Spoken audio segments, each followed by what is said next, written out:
700 square feet 35 lakh રૂપિયા અને રાજેશભાઈ ઝવેરી એમને 31 લાખ રૂપિયા આ બે જાહેર કર્યા છે। ત્યાર પછી સમય પ્રમાણે જે ચિઠ્ઠીઓ આવી છે એ પછી હું જાહેર કરતો જઈશ। હવે આજે આખી મંદિરની બધી વાતો અક્ષયભાઈ તમારી સમક્ષ મૂકે છે।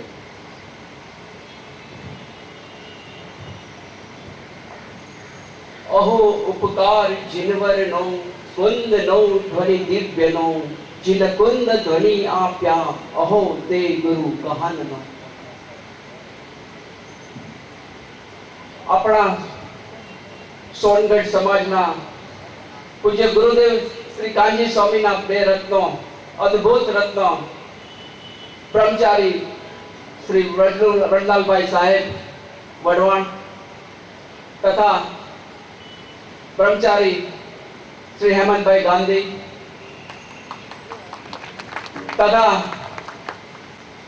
माता तुल्य ब्रह्मचारी बहनों जे सुवर्णपुरी की शोभा है एवं माता तुल्य ब्रह्मचारी बहनों तेमज अहीं पधारेल सर्व आत्मार्थी भाइयों बहनों तेमज वडीलों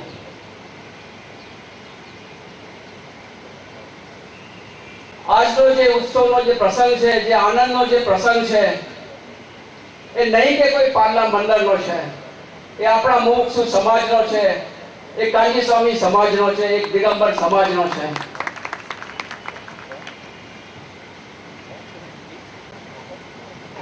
સૌથી પહેલી વાત ચાલુ કરીશ તો આપણા મુંબઈની અંદર લગભગ આપણા 12 જીન મંદિરો છે। એ 12 જીન મંદિરોની અંદર અમે કંકોત્રી એટલે આમંત્રણ આપવા માટે ગયેલ તેમાં દરેક મંડળોએ જે અમારા મુમુક્ષુનો જે સ્વાગત કર્યું છે જે ઉત્સાહ બતાવ્યો છે તો માટે દરેક મુમુક્ષુ સમાજનો ટ્રસ્ટીઓનો હું સૌથી પહેલા આભાર માનું છું પાર્લા મંડળ વતી। ખરેખર એક મુંબઈ ગામની અંદર હવે એક જીન મંદિર ઊભું કરવું બહુ મોટી વાત થઈ ગઈ છે પણ જેમ જ્ઞાનીઓના જે ઉપકાર છે પૂજ્ય ગુરુદેવ પૂજ્ય બહેનશ્રીનો જે ઉપકાર આપણા ઉપર વર્તી રહ્યો છે આમાંથી ઘણા જૂના લોકોને ખ્યાલ હશે કે ગુરુદેવશ્રીનું એક વચન હતું કે જ્યારે પણ ગુરુદેવ જ્યારે સાંતાક્રુઝ સોનગઢથી વિહાર કરીને આવતા હતા ત્યારે ગુરુદેવ પોતે ઘણી વખત એવી ભાવના ભાવેલી કે પાર્લા અથવા તો સાંતાક્રુઝની એક શિખરબંધી જિનાલય હોવું જોઈએ। જેમ જ્ઞાનીઓના વચન એક પણ અફળ નથી હોતા એક સફળ થયે છૂટકો છે તો એવી રીતે ગુરુદેવનું જે સપનું હતું જે વચન હતું એ આજે પાર્લા મંદિરમાં સફળ થવા જઈ રહ્યું છે। હવે આપણી સમક્ષ એક જીન મંદિર જે આપણું બની રહ્યું છે જેનો લગભગ એરિયા 25,000 ફૂટ જેટલો છે જે આપણી સમક્ષ એનો પ્લાનની રજૂઆત કરી રહ્યો છું કે સૌથી પહેલા બેઝમેન્ટ જે છે નીચેનું બેઝમેન્ટ એની અંદર આપણે પાઠશાળા ત્યાર પછી અંદર લાઇબ્રેરી કોઈને પણ સ્વાધ્યાય કરવો હોય એના માટે લાઇબ્રેરી ત્યાર પછી એની અંદર એક ડેટા ઓફિસ આપણે ઊભી કરી રહ્યા છે। આજ દિવસ સુધી આપણા સમાજની અંદર કોઈ જગ્યાએ આવી ડેટા ઓફિસ નથી કે કોઈ પણ વ્યક્તિને કોઈ પણ કલ્યાણ ક્ષેત્રમાં નિર્માણ ક્ષેત્રમાં સિદ્ધ ક્ષેત્રમાં અથવા અતિશય ક્ષેત્રમાં અથવા તો પૂજ્ય ગુરુદેવશ્રીએ નિર્માણ કરેલ જીન મંદિરમાં જવું હોય તો કેવી રીતે જવું ત્યાં શું વ્યવસ્થા છે પ્લસ જ્ઞાનીઓના જે શાસ્ત્રો પરંપરાથી મહાવીર ભગવાનની પરંપરાથી જે કોઈ શાસ્ત્રો આપણી પાસે જે ઉપલબ્ધ છે એ બધા શાસ્ત્રો જે ગુરુદેવશ્રીના અક્ષર અક્ષર સુધીના પ્રવચન સુધીના દરેક શાસ્ત્રો એ અહીંયા ઓફિસની અંદર તમને ઉપલબ્ધ થશે। નીચેના બેઝમેન્ટનો એરિયા અંદાજિત લગભગ 4000 સ્ક્વેર ફીટથી પણ વધારે છે। ત્યાર પછી આ લોઅર બેઝમેન્ટ થયું ત્યાર પછીનું અપર બેઝમેન્ટ છે। અપર બેઝમેન્ટની અંદર આપણો સ્વાધ્યાય હોલ આવી રહ્યો છે। એ સ્વાધ્યાય હોલની હાઈટ 14 ફૂટની છે કોલમલેસ એ સ્વાધ્યાય હોલ હશે આપણો 4000 સ્ક્વેર ફીટનો સ્વાધ્યાય હોલ જેની અંદર કમ से कम समझो 1500 મુમુક્ષુ બેસી શકશે। कम से कम 1500 મુમુક્ષુ ત્યાં બેસી શકશે અને સ્વાધ્યાય કરી શકશે। ત્યાર પછીનો ગ્રાઉન્ડ ફ્લોર જે ગ્રાઉન્ડ ફ્લોરની અંદર જ્યાં સિમંદર સ્વામી બિરાજમાન થવાના છે એનો એરિયા લગભગ 3200 સ્ક્વેર ફીટથી પણ વધારે હશે। એની હાઈટ પણ 14 ફૂટની અમે લીધેલી છે। ત્યાર પછીનો ઉપરનો ફ્લોર એટલે કે જેમ સોનગઢની અંદર આપણે નવીનાથ ભગવાનનું જે જીન મંદિર છે એવી રીતે ફર્સ્ટ ફ્લોર ની અંદર ત્યાં પણ જીનેન્દ્ર ભગવાન બિરાજમાન થશે.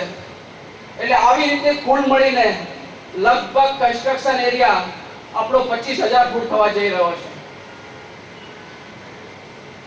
ત્યાર પછીની તમને એક વાત કરીશ કે કદાચ આપણા સમાજમાં સૌથી પહેલી વખત આ એક વિચાર આવી ગયો અને એ આપણે અનુકરણ કરી રહ્યા છીએ. એક આ વાત સાંભળીને એક અચંબો પામવા જેવી વાત છે કે પૂજ્ય શ્રી મહાવીર સ્વામી ભગવાનથી લઈને દર્શન આચાર્યથી લઈને કુંદ આચાર્યથી લઈને પૂજ્ય ગુરુદેવ શ્રીથી લઈને પૂજ્ય બેશ્રી શ્રીમદજી સોગાણીજી દરેક જ્ઞાનીઓ એટલે ટોટલી જૈન ધર્મની જે મહાવીર સ્વામી ભગવાનથી લઈને જે પરંપરા છે એ એટલે કે હેમંતભાઈને લગભગ 4 થી 6 મહિના પહેલા એક વિચાર આવેલો એક કેપ્સ્યુલ એટલે કે જેમ પ્લેનની અંદર ફ્લાઇટની અંદર જેમ બ્લેક બોક્સ હોય છે એવી રીતે આ જીન મંદિર જેનું શિલારોપણ આપણે કરવા જઈ રહ્યા છીએ. કદાચ 500, 1000, 2000 વર્ષ પછી શું તો ત્યારે એ કેપ્સ્યુલ અથવા તો બ્લેક બોક્સ એ આપણને અહીંયાથી સમજણો મળી શકશે. તો ત્યારના પણ જીવો એટલે કે 2000, 3000, 4000 વર્ષ પછીના પણ જીવો અને મહાવીર ભગવાનની પરંપરા, દર્શન આચાર્યની પરંપરા, જ્ઞાનીઓની પરંપરા દરેકે દરેક વસ્તુ આપણે એની અંદર સાંકળી લીધી છે. જેના તામપત્રો આપણે બનાવીને અંદર લગભગ 4 ફૂટ બાય 16 ઇંચના 13 તામપત્ર આપણે એની અંદર બ્લેક બોક્સની અંદર મૂક્યા છે. જેની વિધિ આજ સવારે 7:30 વાગે થઈ હતી.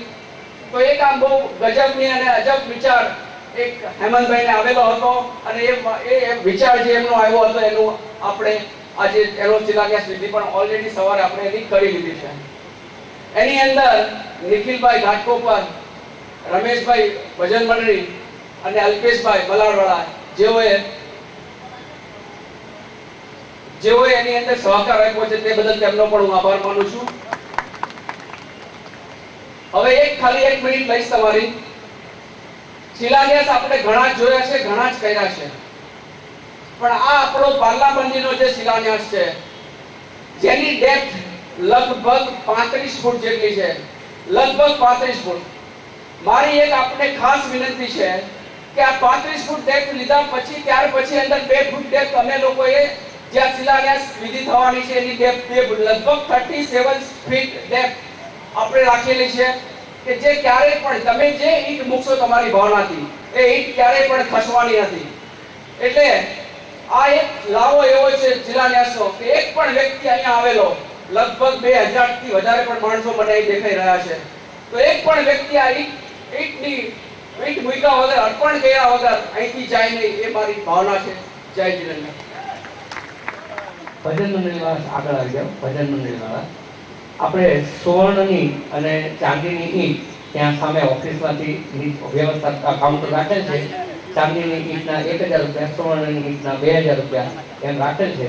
તો જે કોઈ મુમુક્ષુ ભાઈ બહેનોની ભાવના હોય તો ત્યાં કાઉન્ટર રાખેલ છે, ત્યાંથી મેળવી લેવાની વિનંતી છે. અને ચાંદીના એક ગુરુદેવના આશીર્વાદ આપતો અંકિત કરેલો અને પાછળ પાર્લા જીન મંદિરના આજનો જે શિલાન્યાસ દિવસ છે તેની મંગળ વિધિનો અંકિત કરેલી એક ચાંદીનો સિક્કો, સિલ્વર કોઈન એ પણ ઉપલબ્ધ છે, જેની કિંમત ₹300 રાખવામાં આવેલ છે. તો ચાંદીનો સિક્કો 300 રૂપિયામાં, ગોલ્ડન ઈંટ 2000 રૂપિયા, સિલ્વર ઈંટ 1000 રૂપિયા. એમાં જે કોઈ મુમુક્ષુ બહેનોની, ભાઈઓ બહેનોની ભાવના હોય તો ત્યાં શિલાન્યાસ વિધિમાં અર્પણ કરી શકે છે. એટલા માટે વ્યવસ્થા રાખી છે અને ત્યાં કાઉન્ટર ઉપર વ્યવસ્થા બધી રાખી છે.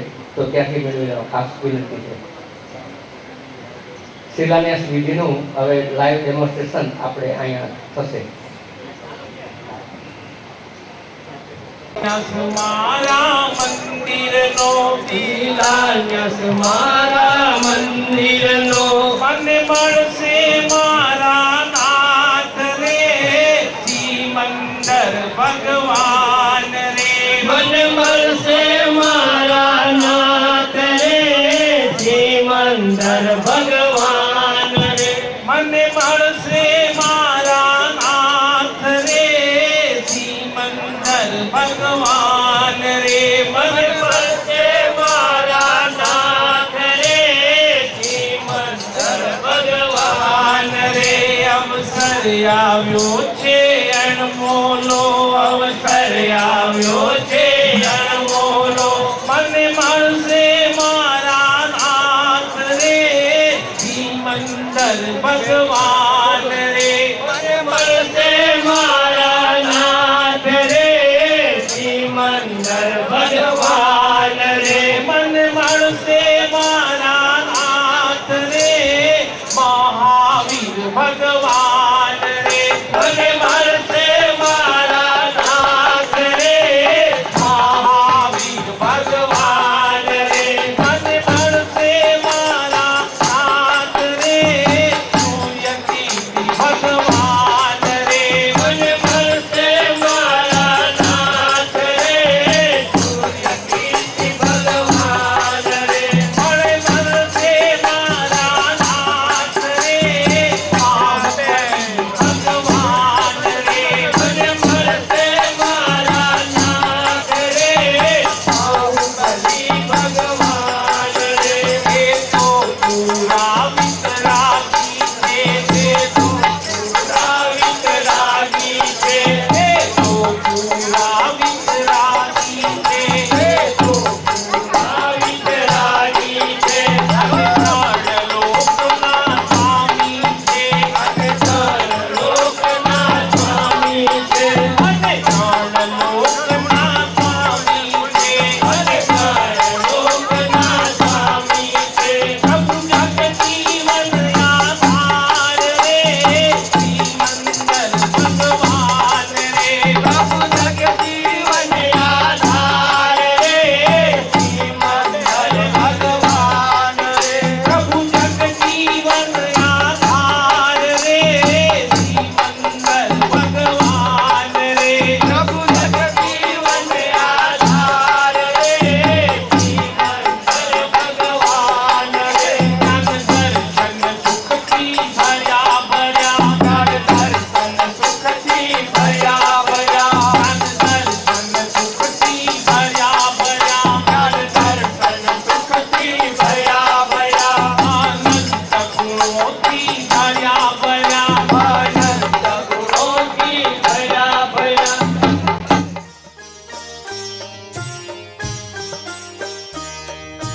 આવો આવો ગાવો ને સહુ નર નાર વંદન ગુરુને કરીએ આવો આવો ગાવો ને સહુ નર નાર વંદન ગુરુને કરીએ જોડો જોડો હૈયાના તારે તાર વંદન ગુરુને કરીએ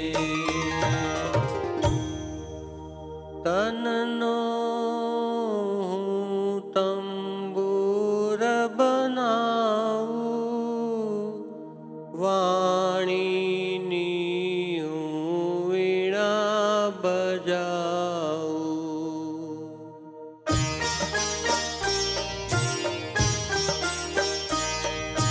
વાગે વાગે ગુરુ ગુણ તણારણકાર વંદન ગુરુને કરીએ વાગે વાગે ગુરુ ગુણ તણારણકાર વંદન ગુરુને કરીએ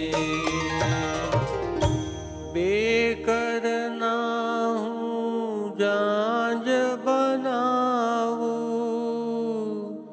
તાલે તાલે નાચ નચાવું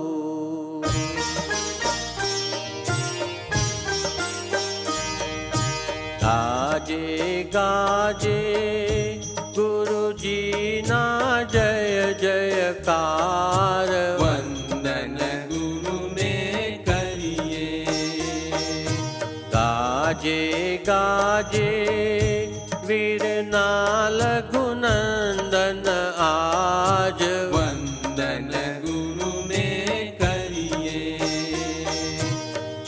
દયાવંત વરતો સેવક ના વાલા ગુરુદેવ વંદન ગુરુને કરીએ દયાવંત વરતો